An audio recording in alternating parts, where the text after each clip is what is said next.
நீங்க நல்லா இருப்பீங்க. இந்த ஜூன் மாதம் 3ஆம் தேதி இந்த செவ்வாய்க்கிழமை நீங்க ரொம்ப ரொம்ப நல்லா இருப்பீங்க. காரணம், நீங்கள் கிருபையின் மேல் கிருபை பெற்ற மக்கள். தேவனுடைய மேலான கிருபைகள் உங்க மேல இருக்கு. எப்படி நம்ம நல்லா இருப்போம், நம்ம பெட்டர் ஆவோம், நம்மளால சிறப்பா வர முடியுமா, இதெல்லாம் யோசிச்சு உங்களை பாதிச்சுக்காதீங்க. இன்னைக்கு உங்களால என்னென்ன காரியங்களை சிறப்பா செய்ய முடியுமோ தாமதமின்றி தயக்கமின்றி சிறப்பா செய்யுங்க. அப்ப உங்களை அழகா வச்சுப்பாரு, நல்லா வச்சுப்பாரு, சிறப்பா வச்சுப்பாரு, மேன்மையா வச்சுப்பாரு.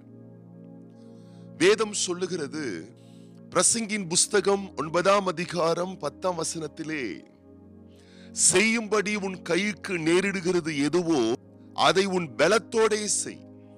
நீ போகிற பாதாளத்திலே செய்கையும் வித்தையும் அறிவும் ஞானமும் இல்லையே. நீங்கள் வளமானதை, தரமானதை, சிறப்பானதை செய்யுங்கள். உங்களை பாதித்துக் கொள்ளக்கூடிய காரியத்தை செய்யாதீங்க. உங்களுடைய நிம்மதியை கெடுத்துக் கொள்ளக்கூடிய காரியத்தை செய்யாதீங்க. உங்களை சிதைத்துக் கொள்ளக்கூடிய காரியத்தை செய்யாதீங்க. உங்களையும் உங்கள் பிள்ளைகளையும் உங்கள் குடும்பத்தையும் உங்கள் வாழ்க்கை துணையையும் சோதிக்கக்கூடிய, வியாகுலப்படுத்தக்கூடிய காரியத்தை செய்யாதீங்க.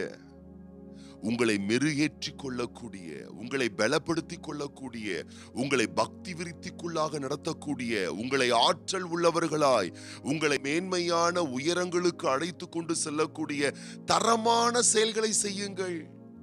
துணிந்து செய்யுங்கள். சில தயக்கங்கள் வரலாம். ஆண்டவர் சொல்றாரு, முழு பலத்தோட அதை செய்யுங்க, சிறப்பா அதை செய்யுங்க. சிலர்லாம் சொல்லுவாங்க, உனக்கெல்லாம் அது வராது, உனக்கெல்லாம் அது முடியாது. எனக்கே வரல, உனக்கு வருமா? எங்களாலேயே ஆகல, உன்னால ஆகுமா? நான் சொல்லட்டுமா, ஸ்டார்டிங் ட்ரபிள் தான் நிறைய நமக்கு இருக்கு. இன்னைக்கு கூட அது எப்படி வரும், அது எப்படி முடியும், அது எப்படி ஆகும், நமக்கெல்லாம் கிடைக்குமா என்ற தயக்கம் தான் நமக்கு நிறைய இருக்கு. துணிந்து ஆண்டவர் சொல்லுகிறார், முழு பலத்தோட முழு எஃபர்ட்டோட நீங்க நலமான காரியத்தை நீங்க செய்யுங்க.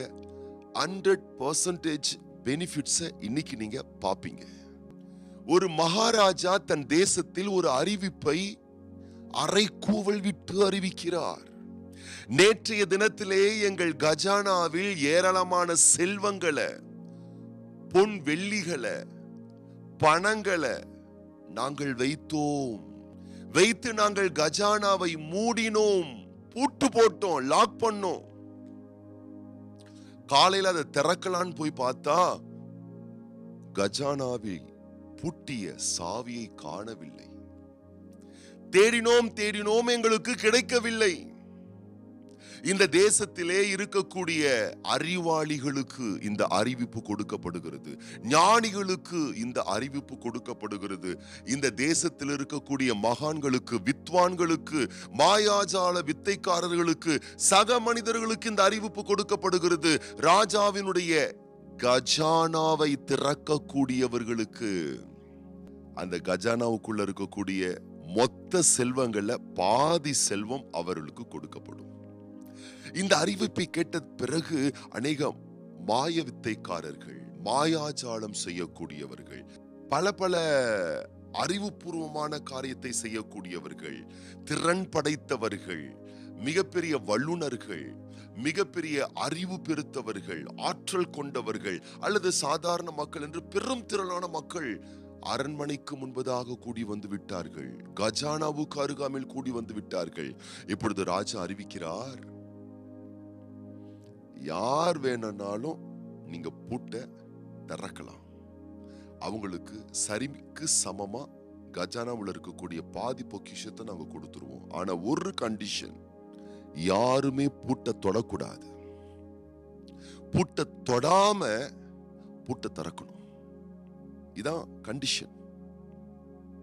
பெரிய பெரிய மாந்திரீகம் செய்யக்கூடியவர்கள், மாய வித்தைக்காரர்கள், மாயாஜாலம் செய்யக்கூடியவர்கள், மேஜிக் பண்ணக்கூடியவர்கள், அந்தரமான காரியங்களை செய்யக்கூடியவர்கள், அறிவு பெருத்தவர்கள், வல்லுனர்கள் யாரெல்லாம கூட்டிட்டாங்க. எல்லாரும் என்னென்னமோ பண்ணி பாக்குறாங்க. யாரும் கஜானா கிட்ட போல, பூட்ட தொடல, என்னென்னமோ பண்ணி பாக்குறாங்க. பூட்டு திறக்கப்படவில்லை. அங்கே ஒரு சாதாரணமான குடிமகன் வருகிறான். அவன் வந்து சொல்லுகிறான், நான் கஜானாவை அந்த லாக்க ஓபன் பண்றேன். அப்ப பெரிய பெரிய ஞானிகள், அறிவாளிகள், வித்வான்கள், மாய வித்தைக்காரர்கள் சொல்றாங்க, எங்களாலேயே முடியல, உன்னால முடியுமா? ஆனால் அவனோ வேகமாக கஜானாவுக்கு அருகாமையில் செல்லுகிறான். அப்ப எல்லாரும் சவுண்ட் கொடுக்கறாங்க, கிட்ட போக கூடாது, கிட்ட போக கூடாது. அவன் சொல்றான், பூட்டதான தொடக்கூடாதுன்னு சொல்லியிருக்காங்க, கிட்ட போக கூடாதுன்னு சொல்லியிருக்காங்க. அவன் கிட்ட போறான். எல்லாரும் மறுபடியும் சவுண்ட் கொடுக்கறாங்க, பூட்ட தொடக்கூடாது, பூட்ட தொடக்கூடாது. அவன் சொல்றான், நான் பூட்டையே தொடலையா, நான் கிட்டதான் போய் பாக்குறேன். யாரும் கிட்ட போய் பார்க்கல. இவன் ஒருத்தன் மட்டும் கஜானாவுக்கு கிட்ட போய் பார்க்கறான். பூட்ட தொடாம போய் பார்க்கறான், உன்னிப்பா பார்க்கறான். பார்த்ததுக்கு அப்புறமா அவன் எல்லாரையும் பார்த்து சொல்றான், யோ, பூட்டு போடவே இல்லையா? பூட்டு போடவே இல்லை. பாருங்களேன், சாதாரணமான ஒரு மனுஷன்தான் தயக்கமின்றி, அச்சமின்றி, கூச்சமின்றி கஜானாவுக்கு அருகாமையில் அவன் போய் பூட்ட தொடல. ஆனா கிட்ட போய் பார்க்கறான், என்னதான் இருக்கு, நம்ம போய் எதையாச்சும் பண்ண முடியுமா போய் பார்க்கறான். அங்க பூட்டப்படல. ஆனா பெரிய பெரிய அறிவாளிகள், வித்வான்கள், மாயாஜால வித்தைகள் செய்யக்கூடியவர்கள், அறிவு பெருத்தவர்கள், ஞானிகள், இவங்கெல்லாம் தூரமாவே நின்னுக்கிட்டு எதையாச்சும் ஒண்ணு பண்ணணும்னு சொல்லிட்டு பண்ணிட்டு இருக்காங்க. ஏமாற்றமே மிஞ்சினது. நான் சொல்றேன், துணிந்து செய்யுங்கள், தரமா செய்யுங்க, சிறப்பா செய்யுங்க. கர்த்தர் சொல்றார், உன் கைக்கு நேரிடுகிறது எதுவோ அதை உன் முழு பலத்தோடு நீ செய். தரமானதை செய்யுங்க. ஆசீர்வாதமான ஆசீர்வாதங்களை, நன்மைகளை ஆண்டவர் உங்களுக்கு சம்பூர்ணமா இந்த நாள்ல தந்து உங்களை ஆசீர்வதித்து கனப்படுத்தி உயர்த்த போறார். இந்த நாளிலும் பிறந்த நாள் காணக்கூடிய நம்முடைய அன்பு சகோதரர் P Jegan, sister E Nandini, sister M Priscilla Bhavani, அவர்களுக்காக நாம் ஜெபம் பண்ண போறோம். கண்களை மூடி நாம ஜெபம் பண்ணலாமா?